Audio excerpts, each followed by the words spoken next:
Good morning. Good morning. So, everybody got this, right?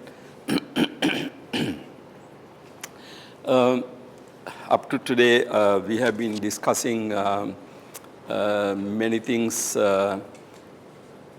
some kind of background to understand Nāgārjuna's philosophy. We discussed Nagarjuna's work, his life, time, and then the traditions of interpretation, and also the how the history of Mahayana, how it is related. And then in my two final discussions, I looked at Dharmavada, which is the main philosophical view that is being critiqued by Nagarjuna in Mūlamadhyamakakārikā. And then also I looked at Pratyaya-parīkṣā as the main philosophical tool of Nagarjuna. So this is what we did up to this point. And then we looked at first two stanzas, what we call dedicatory stanzas, where the author pays tribute to the Buddha. The two stanzas also open for interpretation. I explained to you the way I interpret those two stanzas is basically as giving prominence to Pratyaya-parīkṣā.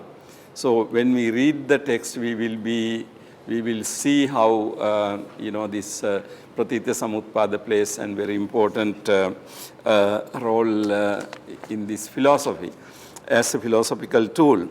Now, what I would like to do, starting from today, is to really read the text with you, so that you will get first-hand experience of Nagarjuna's philosophy. Now, I selected. I'm not going to read the whole book because again, towards the end of the series, I want to discuss some philosophical matters rising from these chapters. So, but in between, starting from today, maybe next 7-8 sessions, I will be reading. And those chapters I have mentioned. I prepared a small syllabus. In fact, it has not come here, but I think Ashin Kumar will send it some copies. So each of you can have a copy of the syllabus so that you know what we are going to do. So I have selected some chapters, representative chapters, and so we will read and try to understand. What I distributed to you is Professor Kalupahana's translation, and also he has some kind of commentary. So we can make use of that in order to understand. Even then, what I did was, for your easy reference, here what I did was, I have the entire chapter, and then I did my own translation.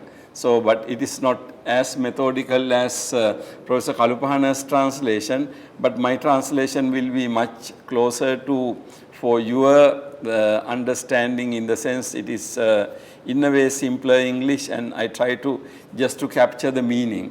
So you can have both, look at the both translations. Now, for example, Professor Kalupahana translate this first one as, no existence whatsoever are evident anywhere that are arisen from themselves, from another, from both, or from non-cause. So my translation, no bhava, it has to be bhava, is seen anywhere that is born from oneself, another, both, or for no reason, is seen. So the vidyate has been translated as evident by Professor Kalupahana. I just translated as seen. So basically both are the same. Now, when we try to understand Nāgārjuna, now the first chapter is on Pratyaya-parīkṣā. Pratyaya, Pali term is Paccaya. Pratyaya means Paccaya. Now, as a concept, Paccaya is very familiar to you because in the Patthāna we have 24 Paccayas. So here the very first chapter is started with Paccaya. Now, why did he start the whole book from Paccaya? Now again, there is a discussion among the scholars whether there is some kind of order for the distribution of the chapters. I mean, usually when you are writing a book, you have some kind of plan in your mind, and then for something to be your first chapter, you have to have a reason. Something to be your last chapter, you have to have a reason. So when I looked at carefully Mūlamadhyamakakārikā, it is not easy to combine each and every chapter as a methodical order. But definitely I think beginning and the end, there is a reason. So there is a reason why he started the chapter with Pratyaya. And there is also a reason why he concludes his text with a chapter on drushti or ditti, views. So that is the beginning and the end. So you can see that there must be, so there is a kind of order how it goes. But then he start with something very interesting, Pratyaya, because as I said earlier, Pratīti-samutpada is the philosophical tool Nāgārjuna is using.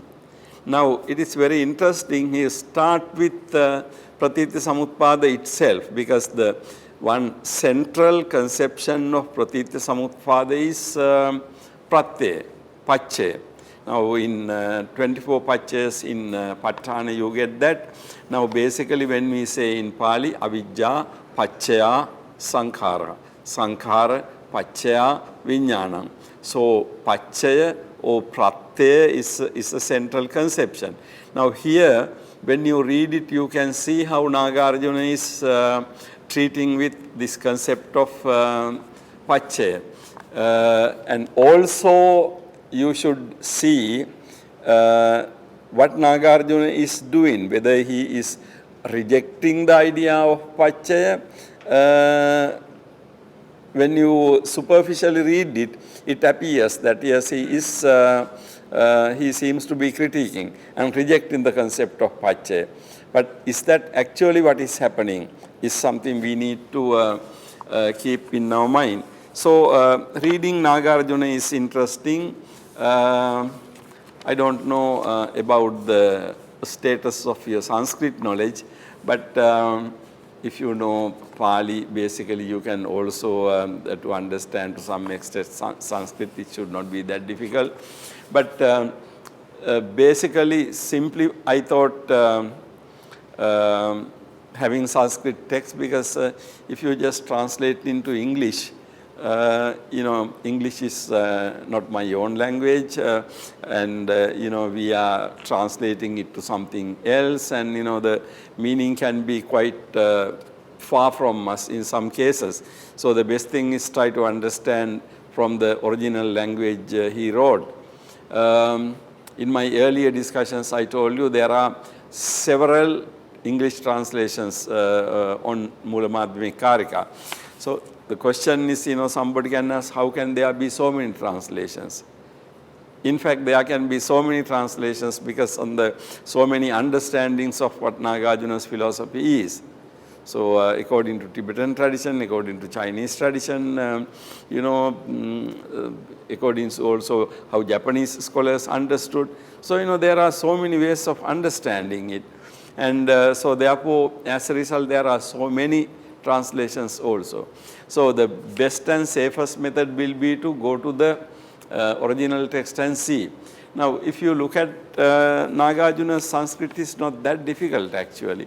Now, here we have na swato napi parato na dvabhyam napi hetutah. utpanna jatu jayan vidyante bhavah kvachana kechana. Now the one central conception here is bhava. Bhava is bhava. Bhava comes from the root is bhu. Bhu means to be. So bhava is comes from bhu. To be, basically bhava is we can say existence. Also we can say simply being. Now in a philosophical language, very often we translate this as being. But being is not the same as being we use when we use may all beings be happy. Now there when we say beings, we refer to all the living beings. But here being means the noun of to be, like going, doing. So being is the nature of having existence. So being. So the bhava is existence or being, basically in this context. Now, na swato na api parato na dvabhyang na api ahetutah. Now there are these four positions. Utpanna jatu vidyante bhavah kvachana kechana. No bhava is seen anywhere. That is born from oneself, born from another, born from both oneself and another, or born for no reason. So what Nāgārjuna says, now the such bhava is not seen. Now where does he get these four things? Now if you look at here, you have the Nagarjuna's concept, swatah, paratah,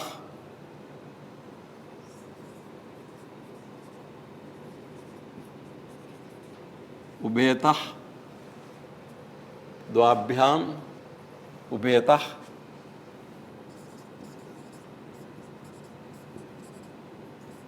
ahetutah. Now dvabhyam means two, ubhetah.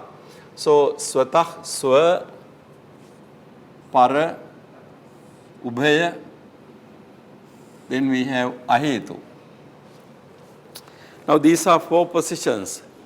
Now these four positions, if you remember, in the Sanyutta Nikaya, there is a discussion between Buddha and the person called Achela Kassapa.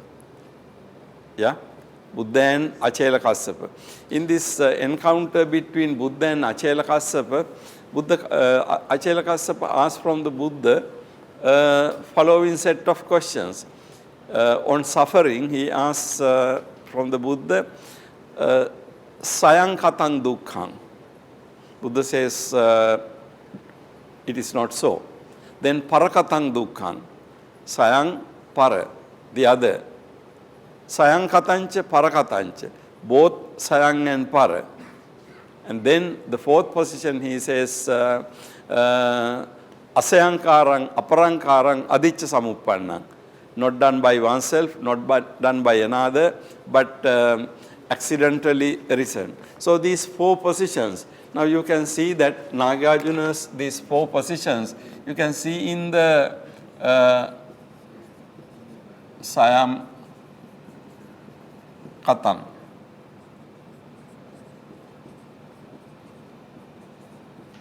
Parakatang. In Pali you have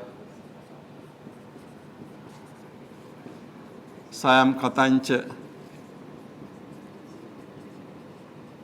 Parakatancha. A Sayam Karam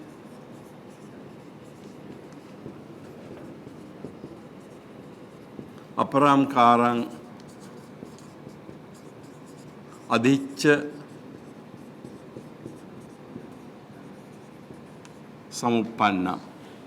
Now these are the four positions that comes in the Achelakassapa Sutta Sanyutta Nikaya.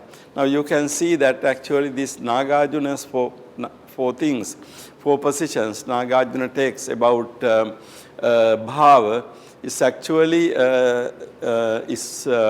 found in the early discourses. Now this category, when you are talking about something, how it is arisen, whether it is sayankatang, whether it is parakatang, or sayankatang parakatancha, both done by oneself and another.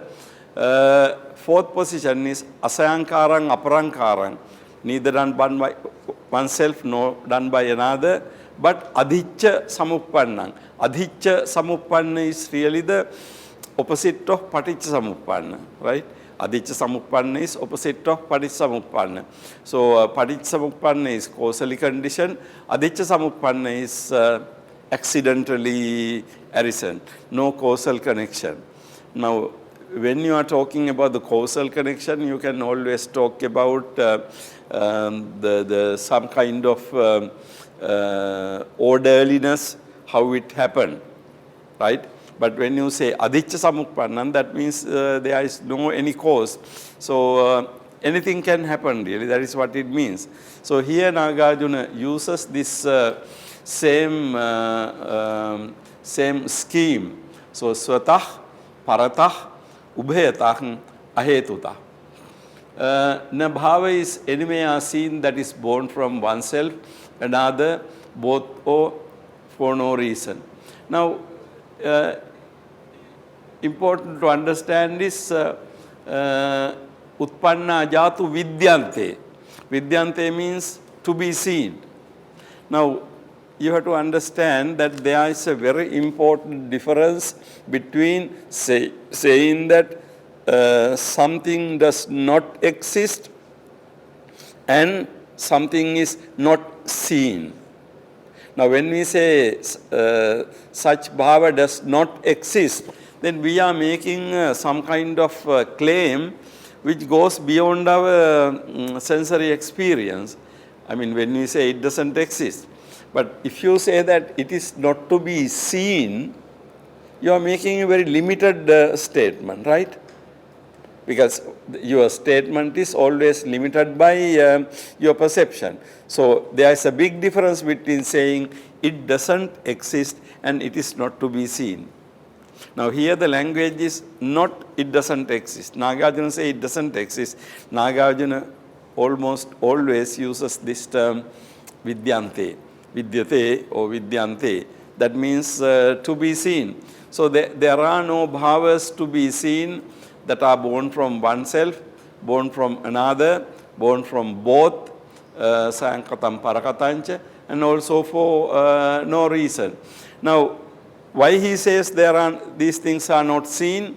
Actually, when this question was asked from the Buddha by Achelakassapa, Buddha said, don't say so.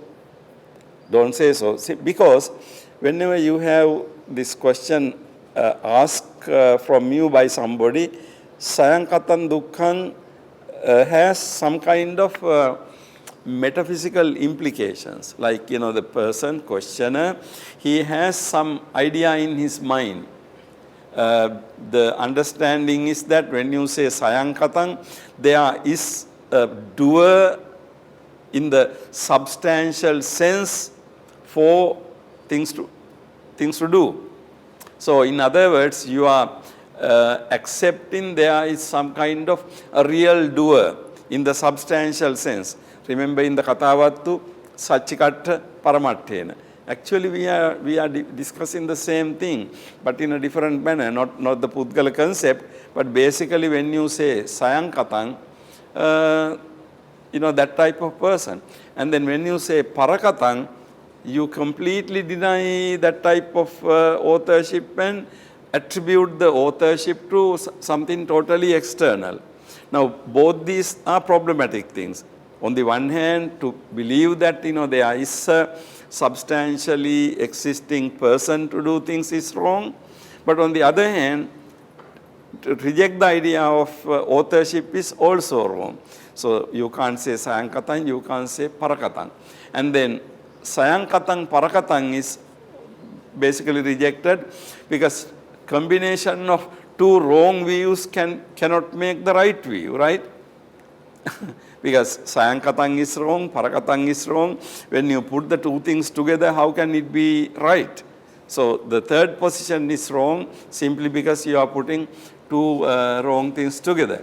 And then the fourth position is very interesting. Fourth position reject the causality completely.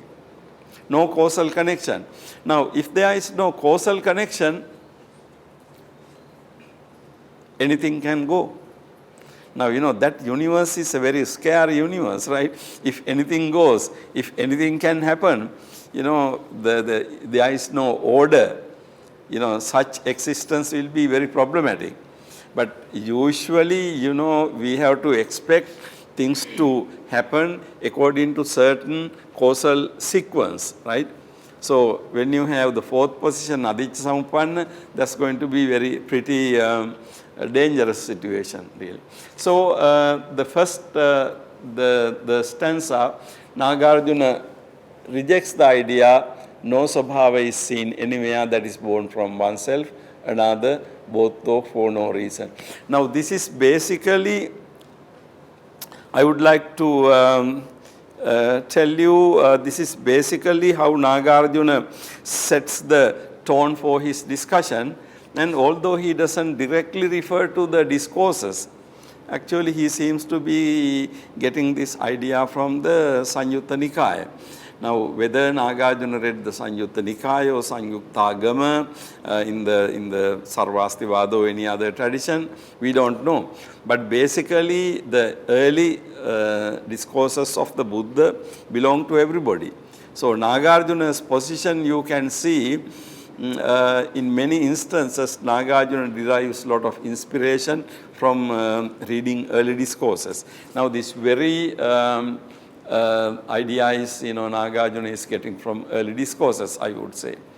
And then we will move into the second one, Chatvara Pratyaya Hetur Alambana Anantaram Tathaivadhi Pateyancha Pratyayo Nasti Panchama. Chatvara Pratyaya. Chatvara Pratyaya. Chatvara means four. There are four conditions. Chatvara Pratyaya Hetu Alambanam, Anantaram, Tathaiva, Adhipateyancha, Adhipati. Hetu, Alambana, Anantara, Adhipati. Pratyayo nasti panchama. Now there are no five pratyas. Actually, now again you can see that this Nāgārjuna here says that there are only four pacchayas. But basically in the Patthana we can see that pacchayas have become 24. Right? But usually in the development of ideas, at the early stage you have fewer number and then gradually that number increases. So this four pacchaya belief may be very early. Then subsequently, you know, this concept of pacchaya may have developed. So then you have 24 pacchayas. But here Nāgārjuna basically says there are only four pacchayas. Look at it again, Chatvara Pratyaya. The four pratyayas are Hetu Pratyaya, Alambana Pratyaya, Anantara Pratyaya and Adhipati Pratyaya. Pratyayo nasti panchama, there is no fifth condition. Now, one important thing to understand is when discussing Pratyaya, you can see in this whole chapter, this is the only description Nāgārjuna gives about Pratyaya. This is the only account Nāgārjuna giving about Pratyaya. Now, what it means is Nāgārjuna usually does not give detailed description or exposition of something. Why? Because his basic thing is, look at the title of the chapter, examination of conditions. Pratyaya-parīkṣā. Pariksha is the Sanskrit term. So Pariksha is examination. Now Nāgārjuna's job is not to describe what the pacchaya is. His idea is to examine what the pacchaya is. So basically Nāgārjuna anticipate some kind of basic knowledge, from the reader. So he doesn't explain, what the Paccaya is. So anticipate that knowledge, and based on that he seems to critique. But here you can see that Nāgārjuna is giving the pretty basic information that is needed for discussion. But he doesn't go into detail. This whole concept of examination is something very important for us to remember. For an ancient writer, this concept is, very important. Now, of course, this comes from the, again, we can say basic Buddhist discourses. Now, if you look at Majjhima Nikaya, you have so many Vibhanga suttas, right? Satya Vibhanga, Dhatu Vibhanga, Arana Vibhanga, right? Now, what is the Vibhanga? Vibhanga is, it comes from Vibhajana. Vibhanga is basically analysis, right? So, now examination is connected, but of course different. But again, examination, Pariksha also goes in that line. Now, when the Buddha says certain thing to be Vibhanga, that means analyzing, the splitting into these things into parts and, try to understand it. Now, Pariksha is, something that goes in the same line, Pariksha. So, in examination, you don't get, the too many of descriptions. You simply get basic information that is needed for this understanding. So, Nāgārjuna says, Chattvara pratyaya hetu alambana anantaram tatahivadi pateyamcha pratyo nasti panchama. So, he simply gives this basic account of pratyas.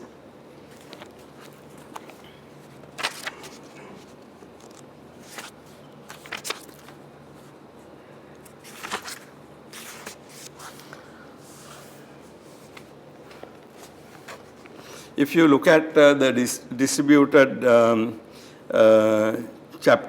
first chapter from Professor Kalupahana, he refers to 4 types of events referred to here are the comparable to those mentioned by Buddha, Sanyutta Nikaya 2, pages 29, 19, 20, namely what I have mentioned here.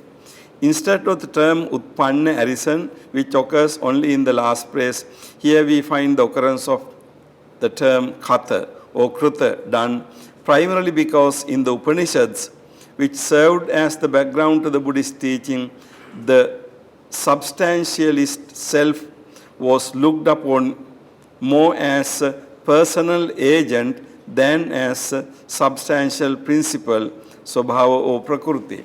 Now, Kruta, Kata, Sayang Kata is understood in that manner according to Professor Kalupahana, because it refers to the Upanishadic concept of self, personal agent.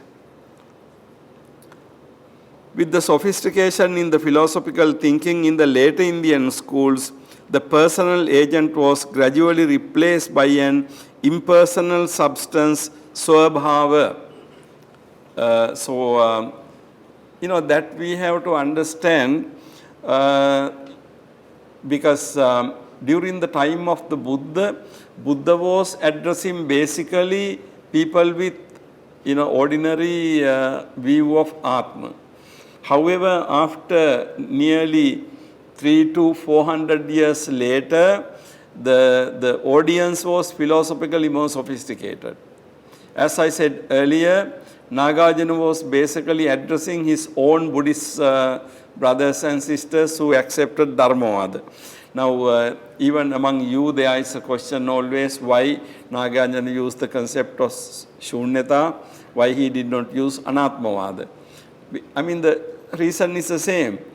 Buddha used the word Anatmavada or Anatta because basically the problem was Atma as the agent. However, for the Nāgārjuna, Atma is not the main issue because all the Buddhists are Anatmavadins. They accept Anatma.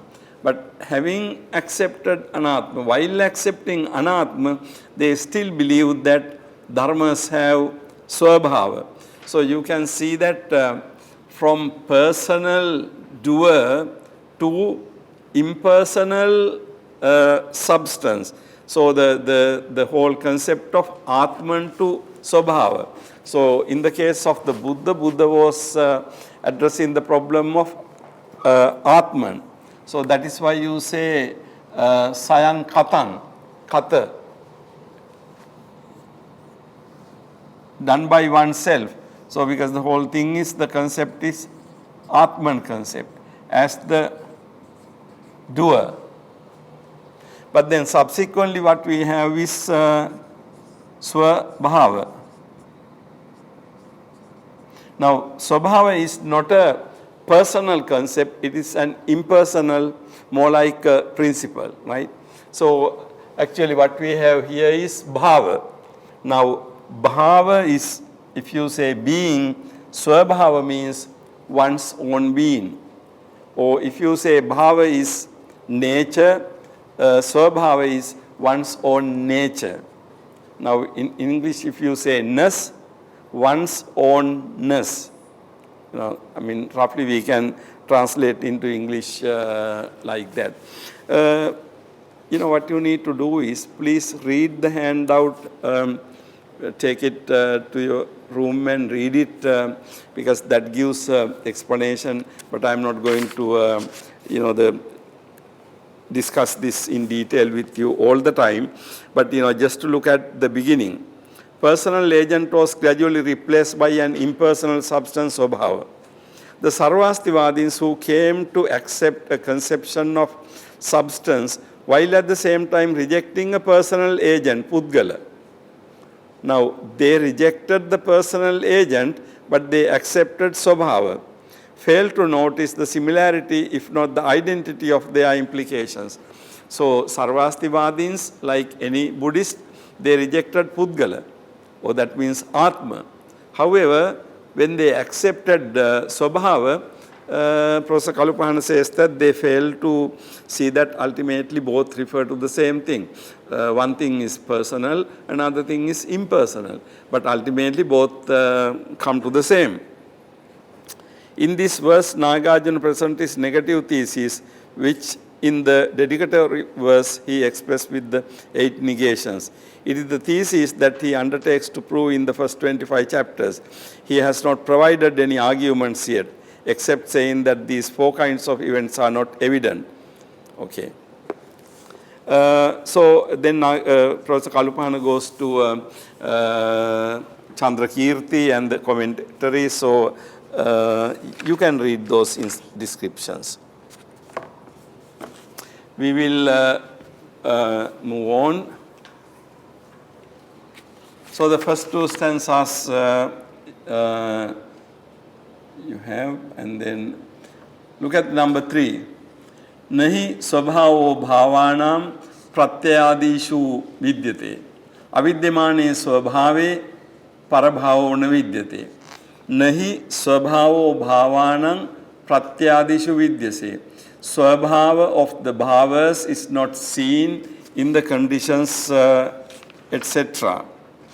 Now, Professor Kalupahana translates this as the self-nature of the existence. So, he translates bhava as existent, okay. So, the self-nature of existence, I simply put the swabhava of the bhava. Now, if you try to understand the concept in original Sanskrit itself, it makes for you more sense. So, bhava and then swabhava. However, when you look at this concept, you have to make it like this. You have to make it at one level swabhava, at another level swabhava. Okay? When you say swabhava, you say nature. But when you split it, swabhava, swa means one's own. In Nāgārjuna's the work, you can see this whole thing is used in both emphases. Very often he uses swabhava, one's own nature, with that emphasis. But also in some places you can read it as swabhava or the nature. Now here, nahi swabhavo bhavanam pratyadishu vidyase. So the swabhava of the bhava is not found or not seen in the pratyaya, etc. Pratyadishu vidyate. Now again, note the verb is vidyate. Nahi swabhavo bhavanam pratyadishu vidyate. Then he goes to the next argument. Avidyamane swabhave. When swabhava is not seen, parabhavo na vidyate. Parabhava cannot be seen anyway. Now you see, if you look at these two lines, in the first two lines you can see one idea. In the second two lines you can see based on that he is presenting another idea. Now, nahi swabhavo bhavanam pratyadishu vidyate. The swabhava of the bhavas is not seen in conditions, etc. Now, what does it mean is whenever you try to understand something, you look at the conditions, right? So, if you want to understand something, you look at the conditions that were instrumental to make it. But then if you look at the conditions, then you don't see the swabhava of that bhava in the conditions. I mean, causes and conditions are different from what it has been caused, right? It's like, our general understanding, you look at the plant or mango tree, but mango tree is different from mango seed, right? And then if you take a mango seed, you don't see a mango plant in that. You don't see a mango plant. So the thing is, if you are talking about the mango tree, you can ask the question, how can mango tree come from the mango plant? Now, where was the plant? Now, mango seed is little bit at least big. What about the banyan seed? Like, such a small tiny thing. But, a huge tree comes from that. Somebody can ask, where was the tree in that, the tiny seed. So, the idea is that swabhava of the bhavas is not seen in the conditions. Then he says, when the swabhava is not seen, parabhava is not seen. You see, the one argument from one statement, the argument moves to the next stage.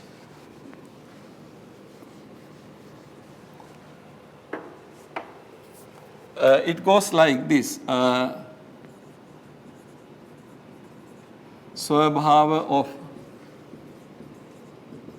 bhava is not seen. Number two is, if swabhava is not seen, parabhava is, we can say,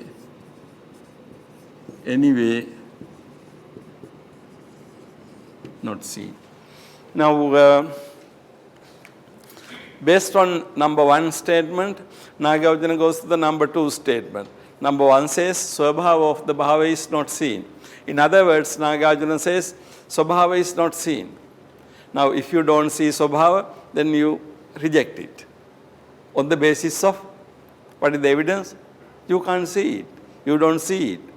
So simply on the idea that it is not evident means, it is not seen means, is not a part of your sensory experience. So if you don't experience something, you simply reject it. So that is number one. So you can say, okay, you get rid of swabhava now, simply on the basis of experience. Then the next one is, if you don't have swabhava, then parabhava is anyway not there. Now what is the crux of that argument? How do you get that argument? Now, how can you say that, okay, swabhava is not seen, then if swabhava is not seen, parabhava is not seen?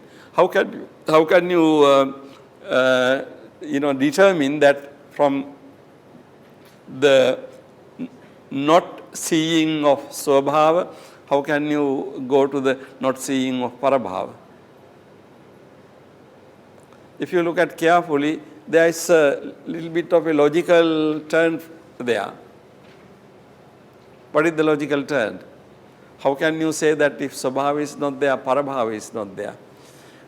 Okay, the simple thing is, if you look at swa and then you have here para, I mean, these are interdependent. Now, if you don't have swa, one's own, there can't be anything called para, right? Because swa and para are interdependent. My own, you can talk about something my own if there are others. Do you get the point? Like you can't talk about swabhava, parabhava if there is no swabhava. The first Nāgārjuna say, okay, swabhava is not seen, that means you reject swabhava. Now if you reject swabhava, parabhava anyway, you can't talk about it because if swabhava is not there, para is not there. It's like this, these two concepts are mutually dependent on. It's like father and son. You cannot talk about the father, not son, we say child. You cannot talk about the child without referring to the father. And if somebody becomes a father simply because he has a child. So, the two concepts are interdependent. So, if father is not there, child is not there anyway. Right? The same thing here. Nagarjuna uses first the sensory experience to deny the concept of swabhava. Now, secondly, he uses simple logic or simple linguistic convention. Do you see that? Because this is very important in future for us to understand Nagarjuna. Basically, his argument is based on experience. That's why he say, nahi swabhavo bhavanang pratyadishu vidyate. When you look at the conditions, pratyaya, you don't see the swabhava of that bhava. So, simply the conclusion is, therefore, swabhava is non-existent or swabhava is not seen. Now, based on that swabhava, Nagarjuna takes a logical turn. If you don't have swabhava, then you don't have parabhava. So, for the rejection of parabhava, you don't have to have the argument based on experience. Now, methodologically what is important is, at the first level, Nagarjuna rejects the argument or uses experience as the reason for the conclusion. The next one, Nagarjuna uses simply logical concept as the reason for his rejection. So, these two things, experience and logic, go together. Nagarjuna uses basically accepted logical rules to make his case. Now, here Nagarjuna want to show that, swabhava is not there. How do you say that swabhava is not there? Very often, people come with a lot of deep metaphysical argument to disprove swabhava. But simply Nagarjuna doesn't do any of those things. He simply says that when you look at the conditions, in order to understand something, you look at the conditions. But in the conditions, you don't see the swabhava of the bhava, that particular existence. So therefore, swabhava is not seen. If swabhava is not seen, then parabhava is anyway not seen, simply because. So methodologically, this first sentence is based on experience. The second claim is based on logic. Okay? So that is what it means. Then we go to the next one. Kriya na pratyavati, na pratyavati kriya. Pratyayah na kriyavantah, kriyavantascha santyuta. Kriya na pratyavati, pratyavat. Pratyavat means with pratyaya, pratyavati in the feminine form because its kriya is taken as feminine. Kriya na pratyavati.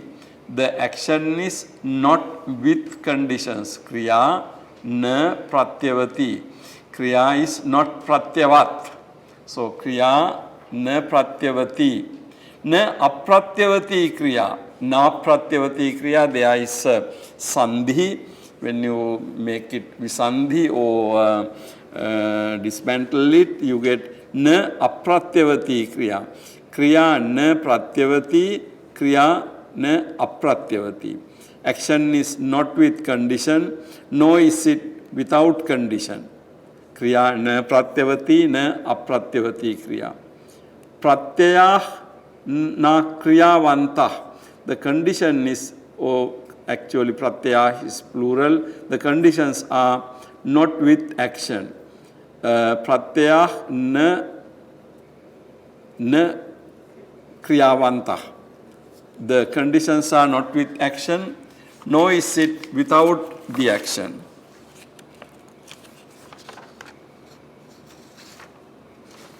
We will read Professor Kalupahana's translation. Activity is not constituted of conditions, nor is it not constituted of conditions. Conditions are neither constituted nor not constituted of activity. Condition is not with action, nor is it without action. Now, Professor Kalupahana's translation is little term-wise different, but there is no difference in the meaning. Activity is not constituted of conditions, and it is not non-constituted of conditions. Now, in a way, you cannot say activity is made of conditions, pratyas, or you cannot say it is not made of conditions. Now, on the other hand, conditions are neither constituted nor not constituted of actions. The term kriya, I am just reading Professor Kalupahana's interpretation, used in philosophical discourse can convey two meanings. First, it can refer to an inherent activity, a power or potentiality, shakti, in something to produce an effect. Now, philosophical discourse about causality, there has been a very long discussion among the philosophers. How can the condition produce the effect? Like if you take seed produces a plant. But what is that process? What is that thing that makes it produce the effect? Now, many people thought that there must be some kind of shakti, some kind of power in the seed to produce the effect or produce the plant. So, this concept of shakti in something to produce an effect. Activity would then be an embodiment of a condition, kriya pratyavati, or a condition would be an embodiment of activity, pratyaya kriyavantah. In either case, activity or the condition is said to produce the effect. This once again is a substantialist interpretation of causation. Now, the whole idea is he talks about the action is not with conditions or not without condition. The condition is not with action, nor is it without action. Now, the pratyaya and kriya, if you look at these two things, so pratyaya, kriya. Now, basically the idea was among the many philosophers that pratyaya has certain shakti to produce the plant or to produce the effect. This is called, sometimes its term is used, the sat karyavada. Karya means the effect is within the cause. And then opposite view was called asat karyavada, that the effect is not in the cause. Now, either way it is really problematic, because when you say effect is in the cause, in a tiny banyan seed, you must have this huge banyan tree in some potential form. Now, due to those difficulties, some maintain that asat karyavada, the cause effect is not in the cause. Then the problem is effect is not in the cause, then how can the cause produce that effect? So, either way it is problematic. So, basically in the Indian tradition, there was this philosophical views about how the causation takes place. Now, it is kind of very interesting, because this why Buddhism looked at the whole thing. The causal process is a process of several different things. When Buddha says, chakkuncha paticca, rupecha, chakku viññānaṁ. He simply says that when these conditions are there, chakku viññāna arise. But then for many people, that type of explanation was not enough, because they really want to see who is doing this, who is producing this, what is that thing which causes it. One particular thing to be bearing responsibility for that. But actually when you put a mango, say for mango seed, now how would it produce a mango plant? Of course, the seed has to be good. There must be sunlight. There must be water. It must be undamaged. There must be light. So with all these conditions coming together, a plant comes. But this is basically what we understand today. But then people during this, the philosophical discussion wanted to see there must be some force, Shakti, that does it. See, that's the point. So here, two things are Pratyaya and Kriya. Kriya here means the act of producing something. That is the Kriya. So the Pratyaya. Now the thing is, how does the Pratyaya is related to Kriya? How does the Kriya related to Pratyaya? Now on the one hand, if you say Pratyaya has Kriya, then that is fall into one, the problematic situation. But on the other hand, if you say Pratyaya doesn't have Kriya, then Pratyaya can produce anything. Kriya can be anything. So you have to have, the situation. On the one hand, you have to say that Pratyaya is connected to Kriya. But on the other hand, you cannot say Pratyaya is connected to Kriya, because the situation cannot be either this way or that way. Now go back to the idea of Sayankatang and Parakatang. Now Sayankatang is wrong, Parakatang is also wrong. If you may think that, okay, if it is not Sayankatang, then it must be Parakatang. If it is not Parakatang, then it must be Sayankatang. But when the Buddha rejected both, in this discourse, Achelakassapa was so upset. He then asked, the Gautama, you don't know what suffering is. Then Buddha said, no, I know what suffering is. So, because according to Achelakassapa, if Buddha rejects all these positions, then how can suffering be there?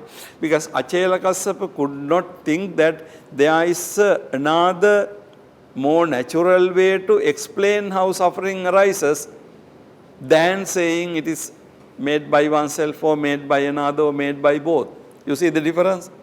Simply Achelakassapa could not understand it. So he thought either it must be Sayankatang or Parakatang or Dvabhyang or Ahetutah. Beyond those positions, he could not think. So that's why Nāgārjuna started these things, and then here Nāgārjuna talks about Pratyaya and the Kriya. So the Pratyaya is the condition. Conditions do something to produce. That was the idea. Now Buddha doesn't want to accept that. Now Nāgārjuna doesn't want to accept it. So here you can see that Nāgārjuna is trying to establish the nature of the connection between the three. The action is not with condition. So in that sense, action is not with the condition. And then says, no is it without condition. On the other hand, you cannot say that immediately he says, no is it without condition. Because action and condition have to do, there is some relationship between the two. But it is not that action produces it, So, no is it without condition. The condition is not with action. On the other hand, you take the condition, what is its connection to the action? The condition is not with action. No is it without the action. So, it is not without the action. Here you can see, again Nāgārjuna is rejecting a particular view accepted by different philosophers. Basically, in the Buddhist tradition, Buddhist Nikayas, also there was this issue how this causal process takes place. Now, when Buddhism says avidya paccaya sankhara, sanskaras are conditioned by avidya, it doesn't go beyond that. But then, the people were really wanting to see how avidya produces sanskara, that sort of thing. But the Buddha's teaching was avidya is conditioned by, sanskaras are conditioned by avidya. So that sanskaras have avidya as the condition. But it doesn't talk about avidya producing it. You see the difference of language here. Difference of language here is basically because of the difference of philosophy. Now we will move on to the fifth one. Utpadyate pratityeman iti me pratyaya kila. Yavan notpadyate ime tavan na pratyaya katham. Utpadyate pratityeman iti me pratyaya kila. Yavan notpadyate ime tavan na pratyaya katham. Conditions are called conditions in the sense these arise dependent on these. If so, when they do not produce, should not they be called non-conditioned? Now this very interesting thing, Nagarjuna's question. These are conditions because depending upon them, these others arise. That's Professor Kalupahana's translation. So long as these others do not arise, why are they not non-conditions? Now, first two lines kind of define what pratyaya means. Utpadyate pratitya iman iti me pratyaya kila. Something is called condition because based on these arise dependent on these. So something is called condition based on which something arises. So the idea is that. So utpadyate pratityeman pratyaya kila. Now the Nagarjuna's next argument is if something is called pratyaya, depending on that something arises, yavan notpadyate. When these conditions do not produce anything, even then should they be called condition, or should they not be called non-conditions? Now what it means is this. Okay, you say that something is a condition. It is called condition because it produces something. What about when it does not produce? Is it a condition itself? Try to understand it this way. Our tendency to attribute permanent qualities to things and people, right? And then we say chair. Chair is for what?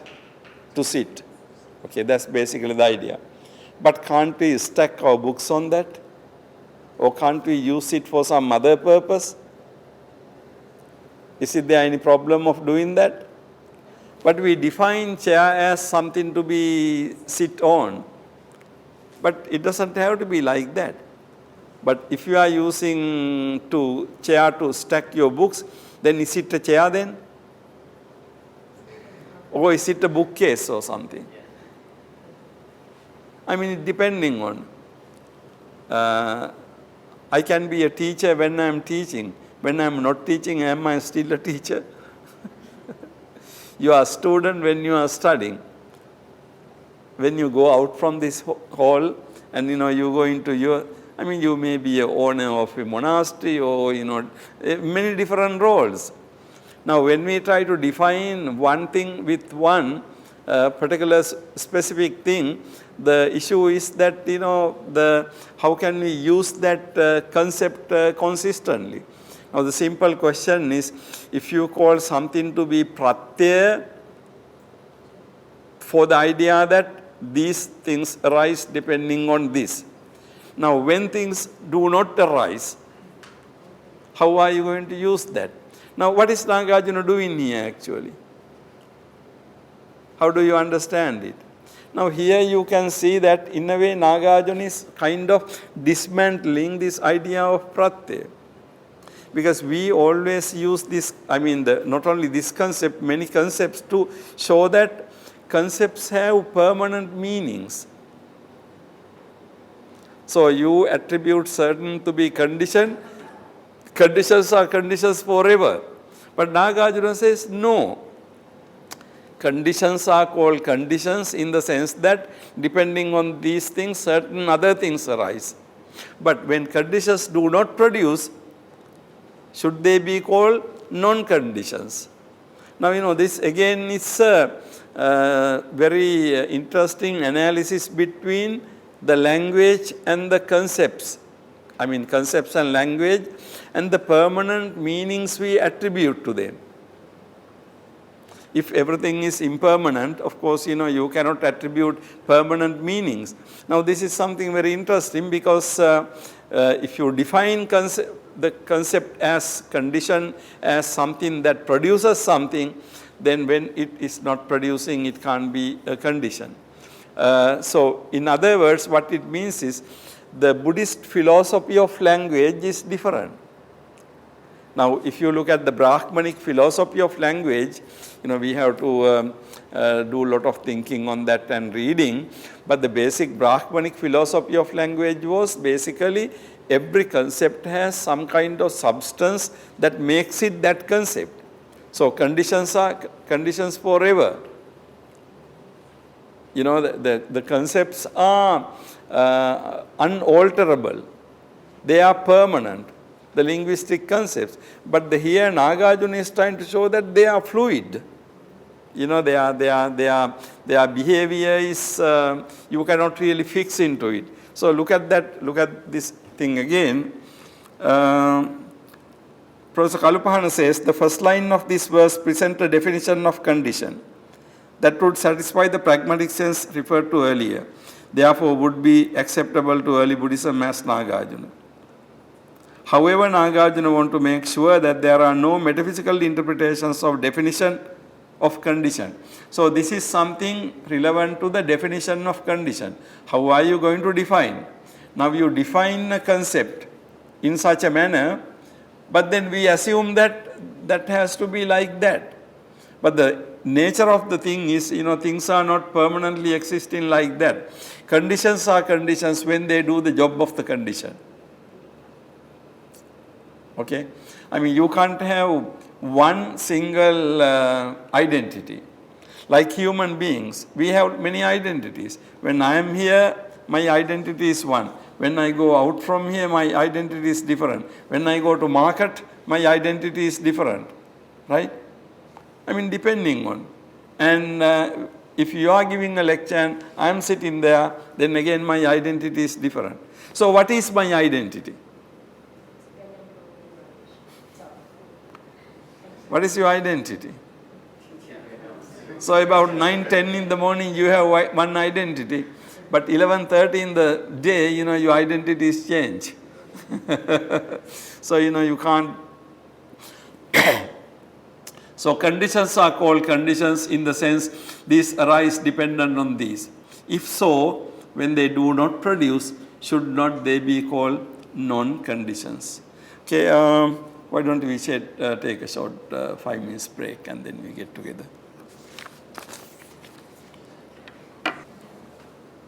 We just, what we looked at was conditions are called conditions in the sense these arise dependent on these. Now, in this stanza number 5, we just discussed before our break, there is something very interesting there, an idea about definition of conditions. So, what is the definition of condition? What is the definition of pratyaya? Now, usually the definition, idea of defining something is understood as identifying some unique characteristic that belongs to that particular thing. Now, there is so much about how to define a concept. There's something very interesting and important that has occupied philosophical minds for a long time, from ancient Greek to India.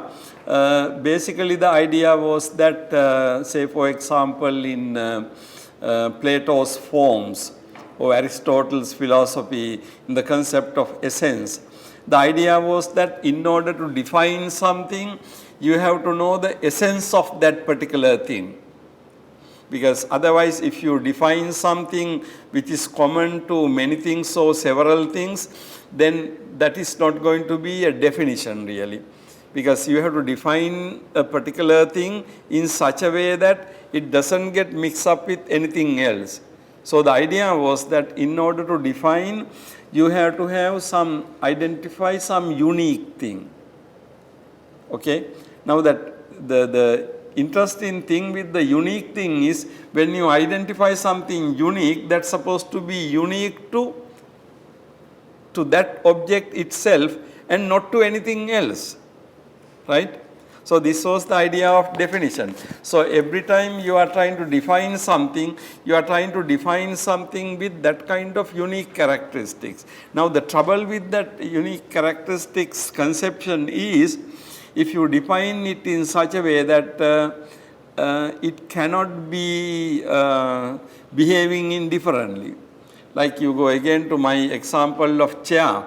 If you define chair in a manner that it is an instrument to sit down or something, chair is not a chair if it doesn't do that. Or chair is supposed to be chair all the time to do that. Now we think that unique characteristic cannot be separated from that object. Now this is the concept of definition that is Nāgārjuna is criticizing here. If you give a permanent definition to something, it has to be identified in that manner. So you give a definition to pratyaya, condition to pratyaya, ime pratitya iman utpadyate. Based on these things, conditioned on these things arise. But the issue is that pratyas don't produce all the time. So when they are not producing, can they be called pratyaya? Now, reverence, this is the issue is here, how to define something. Now, one way to define would be to define functionally, for the time being, for that purpose, right? But on the other hand, if you define something to be, if you believe that there must be some permanent entity, unique characteristics or substance in order to define, then of course it can't be otherwise. So this, the stanza number 5 is very interesting in that sense. It talks, it criticizes the usual practice of defining something with reference to some kind of unique characteristics. Now ultimately in the Indian tradition, the Atma concept is that. Actually Atma concept is to define if you believe in Atma, my Atma is my Atma.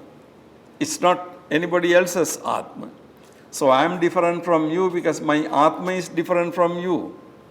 Both of us are different from others because our Atmas are different from those of others. Now you see, Atma is ultimately a defining thing. But according to Hindu belief, Atma will never destroy it. Na hanyate hanyamane sharire. So whatever the physical body my Atma goes through, it is my Atma. This birth, my Atma goes through human body. Next birth, I can be a bird. But it is my same Atma goes through bird's body. Or I can be animal, I can be reptile, I can be a fish, I can be again a human being. But the unique characteristic of my Atma is not changed. So you can define it in that manner. Now the definition was like that. You define something from a unique characteristics permanently. However, the whole Buddhist concept of definition is very important. How can you define things that are anicca, dukkha, anatta in that manner? Of course, on the other hand, we have to define things for our practical usage. all of us in this hall have our names. But our names are just to identify ourselves. Our names don't say much about our behavior or anything like that, right? Our name can have a meaning, but it doesn't have much to do with the way we live or something, right? But then, that's the one way to define. But that definition is a very fluid definition. It can be changed. But this particular type of definition we are talking here is something you have to identify unique thing. Now here, when Nāgārjuna says conditions are called conditions, in the sense these arise dependent on these. If so, when they do not produce, should not they be called non-conditions? Now that is the the meaning of Nagarjuna's question. Now we move to the next one. Naivasato naivasatah pratyorthasya yujyate. Asatah pratyayah kasya satascha pratyena kim. For an object which exists in real sense or which does not exist in real sense, conditions is not appropriate. With regard to a thing that does not exist, condition is for what? For a thing that exists, what is the use of the condition? Now, this is a very fascinating way to put this question. Now, when you try to understand something in the real and absolute sense, you can say in the real and absolute sense, you have things either as sat or as asat. Okay? You have things either as sat or as asat.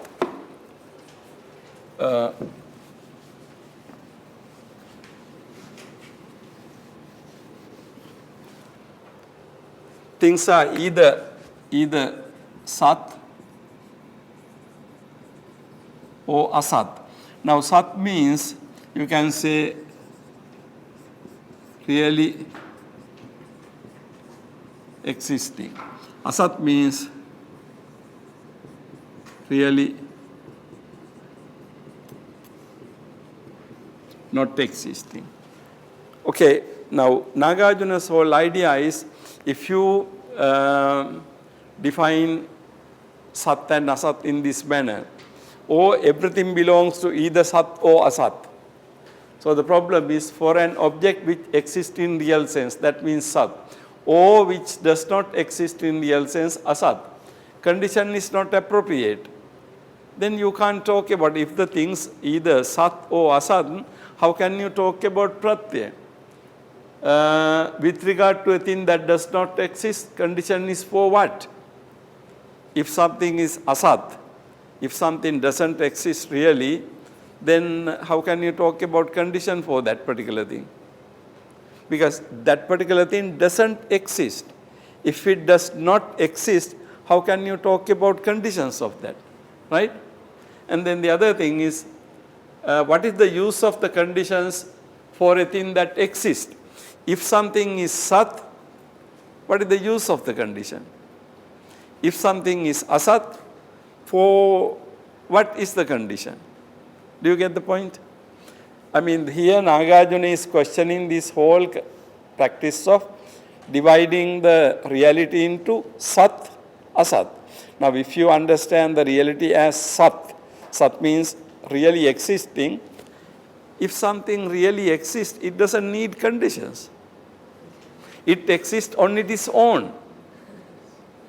Now for example, if you take Atma as an example, Atma doesn't need anything else. Atma exists on its own. Okay? Now if you define things as sat, Nagarjuna asks, why does it need conditions?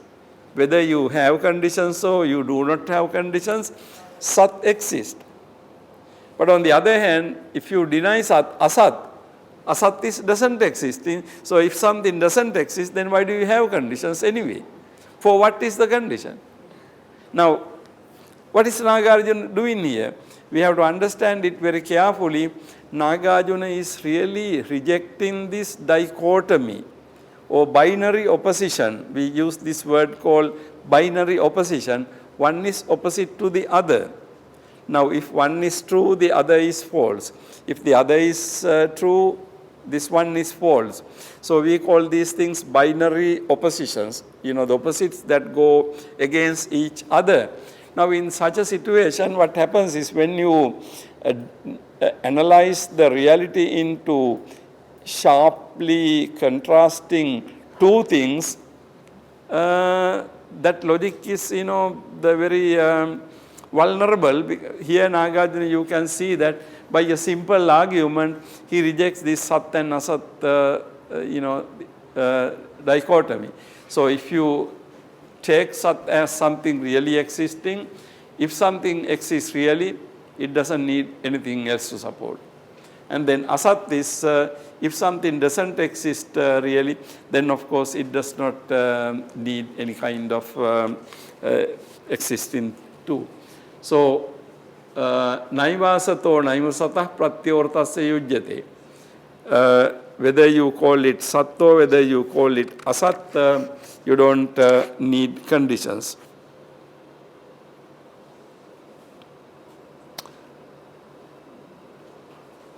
In fact, Nāgārjuna referred to hetu, alambana, anantara, adipati. There are 4 conditions. By this argument, he seems to be rejecting, in fact, now hetu is the decisive cause. Hetu pratyaya. Hetu pratyaya is the decisive cause. The cause that is deciding factor, the main most important thing. However, if things are satto asat, then you don't need the hetu. Because sat exists without hetu.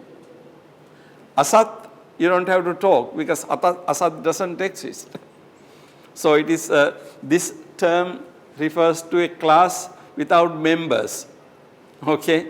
It is empty. But here, this exists, but of course it doesn't need hetu. And also alambana, arammana or alambana. Alambana means you need to have some kind of support condition. So the alambana pratyaya is support condition. Now support condition cannot exist here because if something is sat, then it doesn't need any support. Okay? If something is sat, it doesn't need any support. On the other hand, if something is asat, for whom you have helping instrument or whatever. So you don't need that either. So this is basically the idea. How can we get this back? Put this instrument, that's okay. I think you can manage looking at it. So stanza number 6 is simply very interesting because it just talks about if you define reality in either in the very definitive sat or asat manner, whenever you define reality in that manner, there is a problem. So if it is sat, then it doesn't need any hetu or alambana pratyaya. If it is asat, anyway it doesn't need any hetu or alambana pratyaya. So this is basically what it means. Okay. So we will move on to the next one. Number 7. Nasan, nasan, nasa, dasan, dharmo, nirvartate yada. Nasan, nasan, nasa, sadasan, dharmo, nirvartate yada.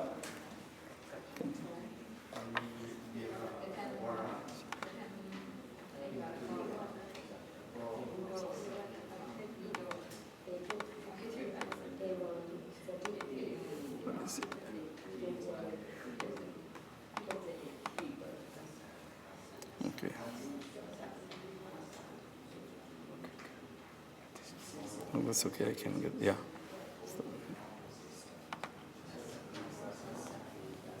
Okay, thank you.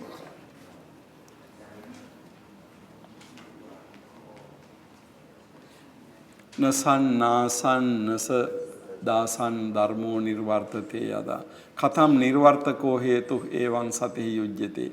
It is not possible to produce an object which is real, not real, sat, na sat, or both na sat and asat, and both real and not real, Sat, Asat.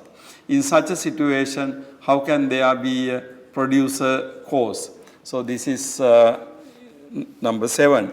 Now producer cause means katang nirvartako hetu. Nirvartaka hetu means the hetu pratyaya. Basically, that is the term. Now Nāgārjuna asks, if something is, again very similar to this argument, if something is Sat or Asat or Sat and Asat. So we have Sat, Asat or Sat, Asat. Now if something is in any of these things, if it is Sat or if it is Asat, if it is both Sat and Asat, na Sat, na Asat, na Sat and na Sat, dharmo nirvartate tada. If any dharma exists in that manner, katang nirvartako hetu evan satihi yujyate. Now you know the argument is the same, because if you have something as Sat, then it doesn't need nirvartaka hetu. If Asat, then of course it doesn't need anyway, because there is nothing to talk about. Now Sat and Asat is again the class without members, because something can't be both Sat and Asat, because the third position is a combination of two wrong positions. So thing can't be Sat and Asat either. Now again you can see that now this is what Nāgārjuna usually does. Purely logical means he rejects these things. Purely on the definition of something, he rejects these things. Now this is the important thing for you to remember. Now Nāgārjuna uses the opponent definition. According to opponent's definition, not his own definition. According to his opponent definition, Sat means something existing really. So Nāgārjuna says, if according to your definition, Sat is something existing really, then of course it doesn't need the cause. So according to your own definition, then Asat has to be that something doesn't exist. Then of course we don't need to talk about causes. Of whom are we talking about? And then Sat and Asat is impossible, because there's two contradictory positions. So even in that case, we don't need to talk about nirvartaka hetu or main cause. Now you see, if you look at this argument, Nāgārjuna rejects the opponent position by using his own argument and his own logic, not Nāgārjuna's thing. Now this is what actually I explained to you at the very beginning as prasangika method. Prasangika method is to reject it. Nāgārjuna doesn't bring his own arguments. Simply based on the weakness of your own definition, your own view is rejected. So Nāgārjuna doesn't have to bring in his own argument. So if you look at the opponent's definition of Sat, if Sat means really existing, then you don't have to talk about the cause. Okay, against Sat, if you go to Asat, you are again in trouble, because you don't need any kind of cause for anything, something that doesn't exist. And then both Sat and Asat. So you have, it is not possible to produce an object, Sat, not real, or both real and not real. In such a situation, how can there be a producer cause? Because if something is Sat, there is nothing to produce. If something is Asat, of course there is nothing you have produced. Both Sat and Asat cannot exist. So then how can you make meaningful? Now you need to see this the way of argumentation. Without his own arguments, he simply gets rid of opponent's argument. That is what is happening here. And then hetu. That is, so number 7, you reject the hetu pratyaya. But the funny thing is this: is Nāgārjuna really rejecting the concept of hetu pratyaya? That that remains for us to be seen. Now here Nāgārjuna is rejecting. According to your definition, hetu pratyaya has no job. But is it Nāgārjuna's own view? No. What Nāgārjuna does is, Whether Nāgārjuna reject the Hetu Pratyaya is something we need to read more. But here what is clear is Nāgārjuna is rejecting the view of the other person. He is criticizing. According to your view, Hetu Pratyaya cannot exist. Now the interesting thing is Hetu Pratyaya exists according to his view. But here Nāgārjuna shows that although you say that Hetu Pratyaya is there, according to this definition of yours, Hetu Pratyaya has no job to do here. If something is Sat, then why do you have to Hetu Pratyaya for something Sat? Asat, and it goes on like that. Then analambana evayan sandharma upadishyate. Atha nalambane dharme kuta alambana punam. Now again a similar type of argument. If something exists on its own, it does not need an object to depend on.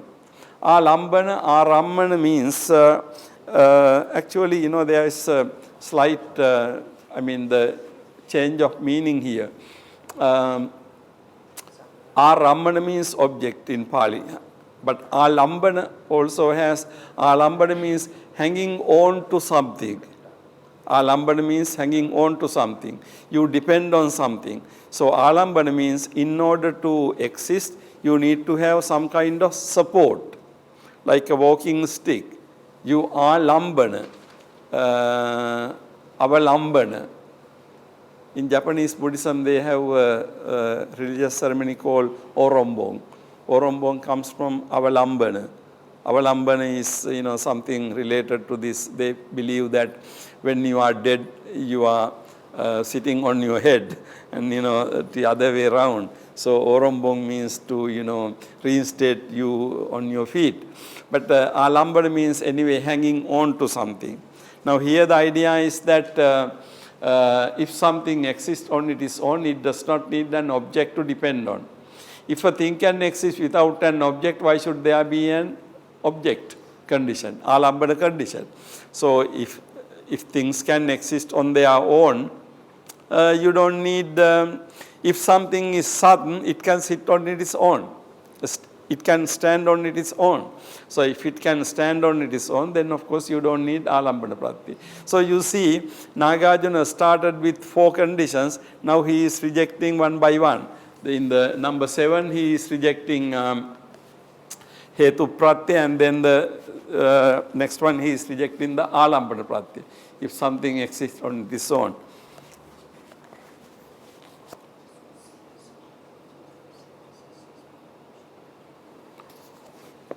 Anutpanneshu dharmeshu nirodho nopapadyate. Nanantaram mato yuktam niruddhe pratyayasyakim. Now he talks about anantara pratyaya. Anantara means immediate. With regard to the things that are not arisen, it is not proper to talk about their non-existence. There cannot be conditions for non-existent things. Therefore, immediate condition is not appropriate. Now, how does Nāgārjuna go about disproving this concept of anantara pratyaya? Anutpanneshu dharmeshu nirodho nopapadyate. Professor Kalupahana translate, when things are not arisen from conditions, cessation is not appropriate. When a thing has ceased, what is it that serves as condition? Therefore, an immediate condition is not proper. Now, whenever you say anantara pratyaya, there is one thing, immediately after there is another thing. So, anantara anticipate something prior to it and something after it, right? So anantara pratyaya.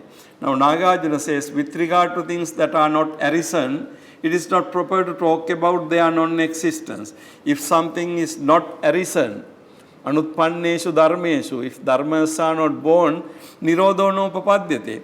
How can you talk about the nirodha? Because thing has not even born. If the thing is not even born, how can you talk about the cessation? Clear? Because in order to talk about the nirodha of something, that particular thing has to be born. But if the thing is not born, with regard to things that are not arisen, not born, it is not proper to talk about non-existence. there cannot be a condition for non-existent things. If things don't exist, you cannot have a condition for those things. Therefore, immediate condition is not appropriate. So, he gets rid of this concept of immediate condition simply by this argument. So, if things are not arisen. Now, why you call things are not arisen? If something is sat, there is nothing to arise. If something is asat, then again there is nothing to arise. So again, the problem is, this whole the dichotomy or splitting the reality into two different things as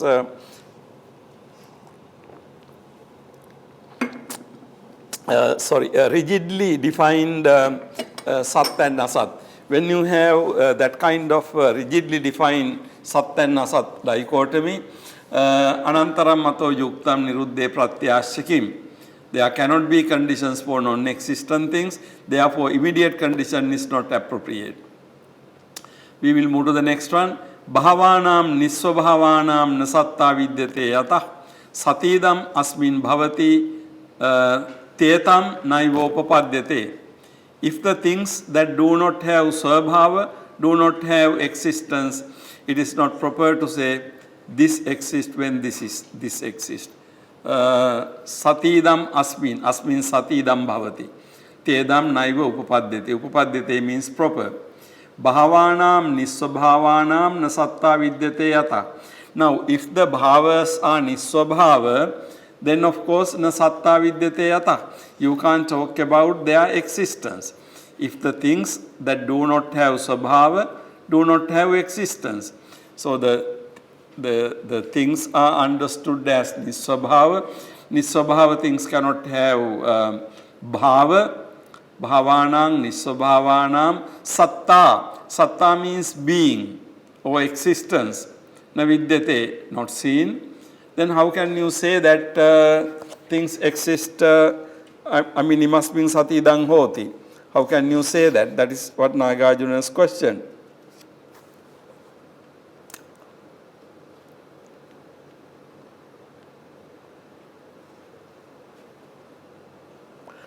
Now basically Nāgārjuna showed that if you look at the reality as sat and asat, pratitya samutpada cannot work, right?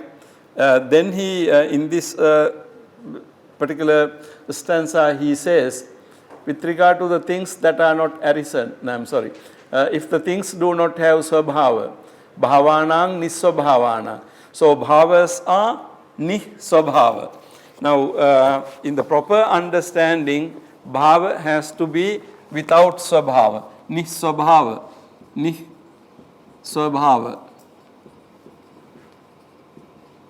So bhava is with nisvabhava. In other words, bhava doesn't have svabhava. If the things do not have svabhava, then nisvabhava things do not have satta. Satta means being. If the nisvabhava things do not have svabhava, how can you talk about imasmin sati idang hoti? Now again, this is a very interesting and challenging statement. Usually we talk about imasmin sati idang hoti, imassu utpada idang upajyati, and so on. We characterize the dependent origination formula. Now here Nāgārjuna is interestingly critiquing this concept. We will look at what Professor Kalupahana says. The notion of dominance was understood in a very general and broad way in early discourses. For example, oneself, the world, and the righteousness were considered dominant condition, adhipateya.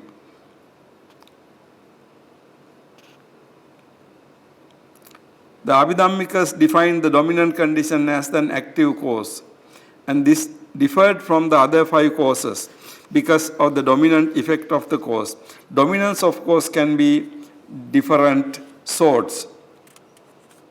For example, please read that, I'm not going to read it whole thing. Seed may be a dominant cause of the sprout, just as much as water is.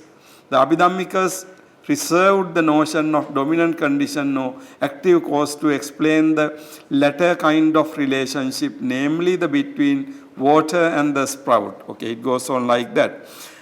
Basically, the idea is that if you understand things as nisvabhava, then how can you use this exists when this exists? This whole idea was that you have to know that pratitya samutpada formula cannot be used in the substantial sense. And then when you have nisvabhava things, of course, this exists when this exists. In the real sense, you cannot say. Because if you understand it the substantialist manner, when this exists means there are substantial things existing. You simply cannot understand it in that manner. That is what it basically means. Right? Even though the correct way to understand is imasmin sati idang hoti, that itself has to be understood in the non-substantial manner. If imasmin sati idang hoti, imasmin and idang is understood in the Sachikatta Paramattha, then of course that statement itself can be problematic.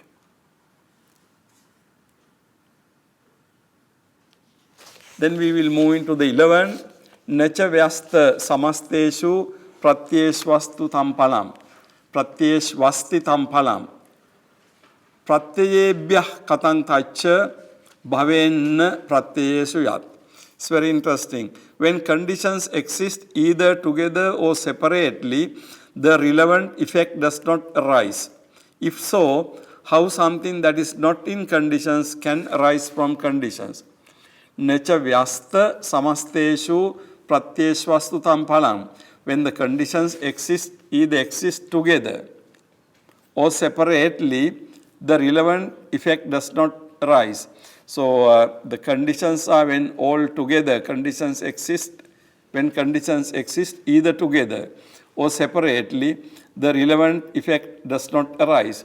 Because even though there are these conditions, still, some situation can arise, the seed may not come. Or when there are conditions separately, anyway it will not happen. So in either case, if so, how something that is not in conditions can arise from the conditions. Now the whole important point is, when you view the condition, you see that what comes from the condition is not something in the condition. Remember my example about the minute banyan seed. So in the minute banyan seed, you don't see this tree. But from the banyan seed, a banyan plant comes. So you can say that, okay, something that was not in the condition came out, right? But then how can that happen?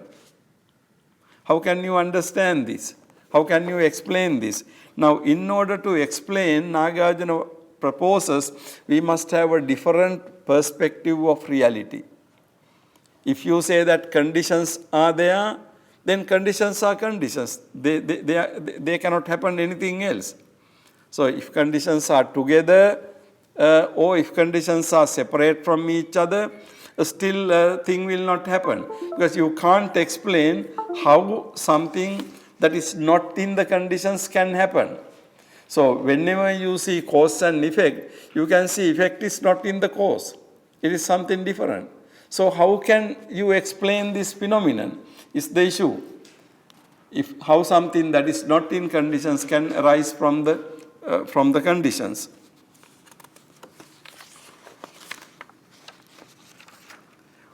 Once again, the question raised in the second line, how can that which is not found in the conditions came to be from conditions is grounded on the assertion or premise mentioned in the first line. What is denied in the first line is that the effect is found in the causal conditions, taken either separately or together. Now, this in the absence of proper knowledge, people try to understand how cause produces effect. Now, the idea was that the effect is in some form or other is found among the conditions, conditions all together or conditions separately. Now, either way it can be problematic. Now, suppose there are, for a mango plant to come out 5 conditions, do you want to see that all 5 conditions separately mango plant? Or is it correct to see 5 conditions together the mango plant? Either way it is problematic. Because whenever you see, because the whole issue is, again, you have to understand, you are thinking cause as something unique, effect as something unique. Each condition as something unique.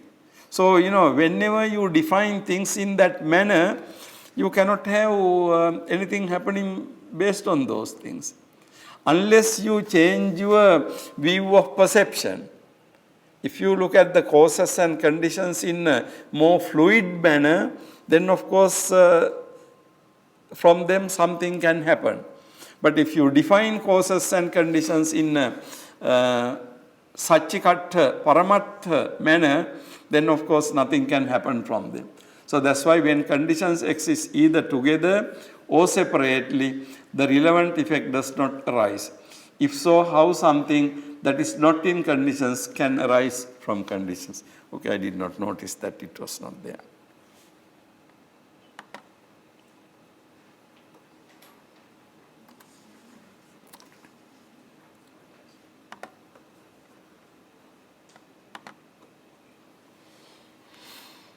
Okay, thank you.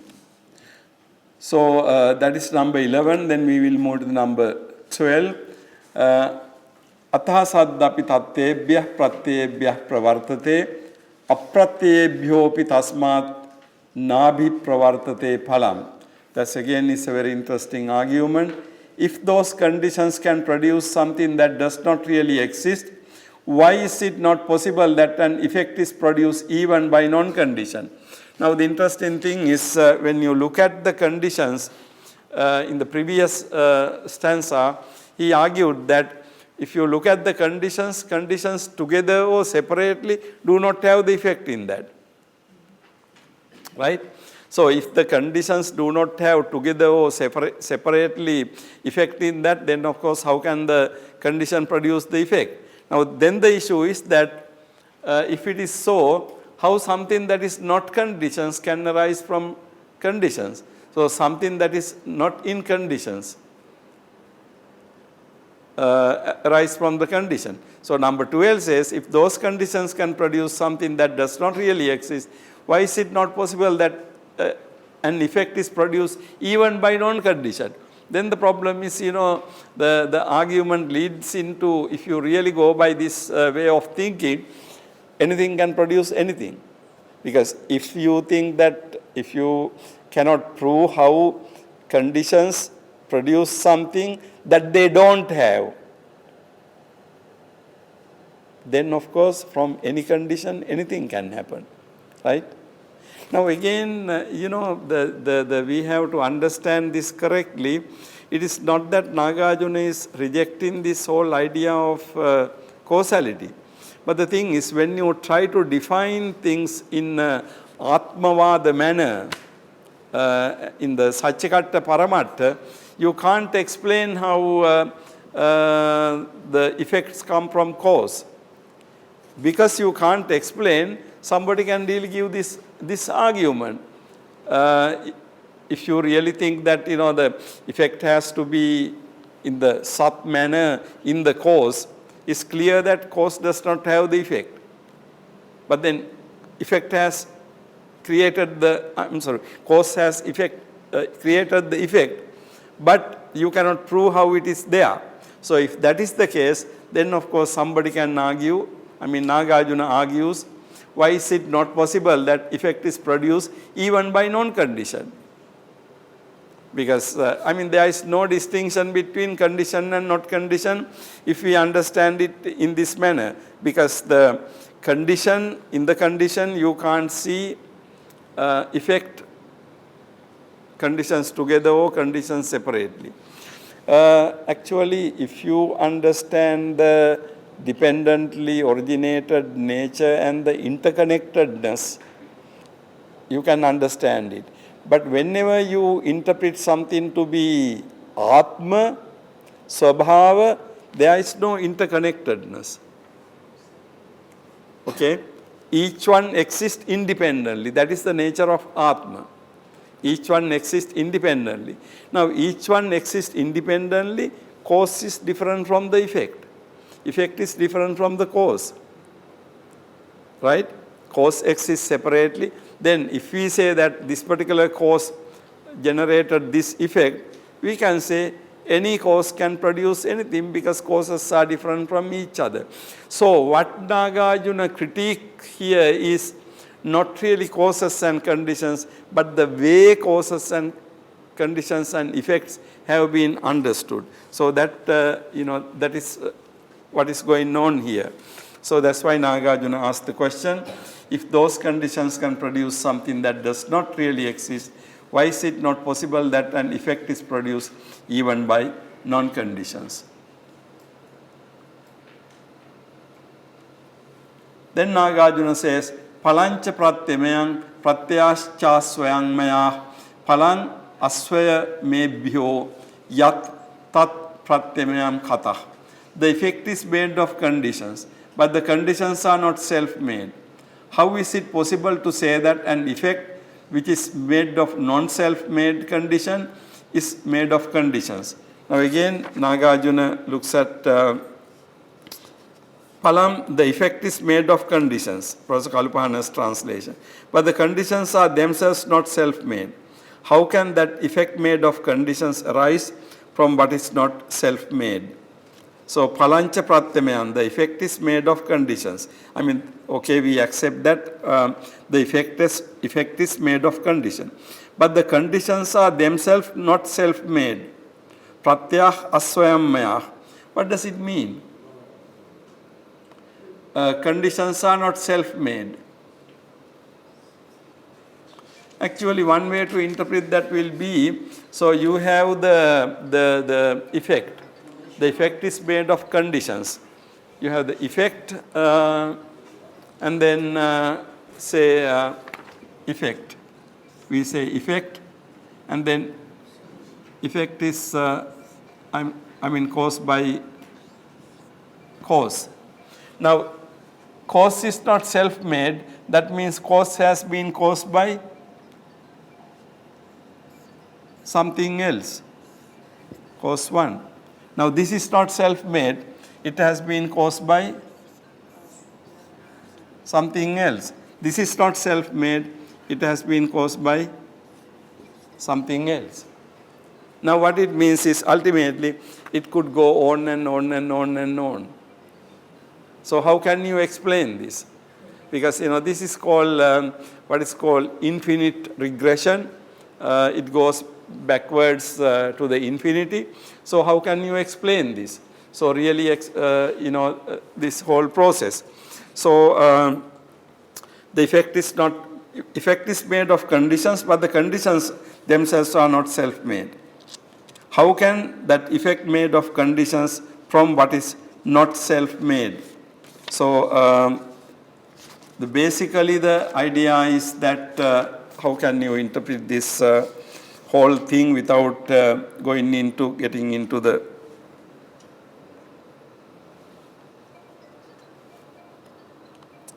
now basically the idea is that you cannot have causes and effects understood in this manner, because if you understand in the substantial sense, cause exists on its own. Now, if cause doesn't exist on its own, it cannot produce something, some kind of effect. So, which is made of non-self-made conditions. How is the condition is made? I think Kalupahana's translation is clearer there. How can that effect made of conditions from what is not self-made? So, this is basically the idea. And then we will move into the final one. Tasmat na pratyamayang na pratyamayang phalam sangvidyate phalabhavat pratyaya kutah. Therefore, the effect is neither made of condition, nor is it not made of condition. In the absence of an effect, how can there be condition or non-condition? Now you see, ultimately, Nāgārjuna tries to show that in the Atmavada language, you cannot really talk about the causes and effect. Tasmat, therefore, the effect is neither made of condition, nor is it made of non-condition. On the one hand, you cannot say effect is made of condition because effect and conditions exist separately. But on the other hand, you cannot say that it is not made of condition either or made of non-condition either, because that goes against the reality. Now, in the absence of effect, so if you can't talk about the effect, can there be condition, no non-condition? Now, you see again Nagarjuna's philosophical method. The first line of argument, he gets rid of one thing. And based on that, he gets rid of the other thing in the second part. In the first part, he says, effect is neither made of condition, nor non-condition. So, up to the discussion, up to this point, you can show that the effect is not made of condition. So, the effect is not made of condition, nor is it not made of condition. So, the effect is not made of condition or not made of non-condition. So, if condition and not condition are not relevant, then effect is not relevant. Now, in the absence of effect, now if there is no effect, then you can't talk about condition or non-condition. So, you see, based on condition and non-condition, effect is denied. Based on effect, condition and non-condition is denied. So, mutual denial is here based on the interpretation given to the concept of effect and cause. So, ultimately, how can you understand this whole chapter? One way to understand Nagarjuna's chapter will be to say that Nagarjuna is rejecting completely causality. That is one conclusion. The other conclusion will be Nagarjuna is rejecting the causality the way the Sarvastivada and other Buddhist philosophical traditions have understood. So, that is why you need to read this, the Nagarjuna's philosophy very, very carefully, because if you want to interpret, okay, Nagarjuna ultimately get rid of both concept of cause and effect, or is it the conclusion, or whether Nagarjuna is really rejecting the understanding of cause and effect by Satchikatta Paramattha sense. If you understand cause to have its own svabhava, or the pratyaya to have its own svabhava, the effect to have its own svabhava, then of course everything has its own svabhava. You cannot talk about causes and conditions. Everything that has svabhava exists on its own. Everything that has svabhava exists on its own. So, everything that has svabhava exists on its own. Why do you have to causes and conditions? So, in order to have causes and conditions, you have to have a whole different way of looking at it. So, in other words, the conclusion is from this chapter, Nagarjuna tries to show that the way Sarvastivada tradition understood cause and effect is not correct. Now, taking the whole concept from Sarvastivada tradition, Nagarjuna ultimately shows that if that is so, then therefore no effect, no cause, no hetu, no pratyaya, no vipaka. So, absence of effect, how can there be condition, no non-condition? So, I think we need to understand this basic, the three concepts Nagarjuna is getting rid of here, hetu, pratyaya and phala. So, hetu, pratyaya and phala, all these things become meaningless if they are being interpreted in the substantialist manner. So, important thing is to get rid of the svabhava concept of these things. So, if you take phala in the svabhava sense, phala exists without anything. Cause can exist, pratyaya can exist without anything. Now, if you define pratyaya as pratyaya, whether it produces or not, it is pratyaya. You remember we talked about the definition?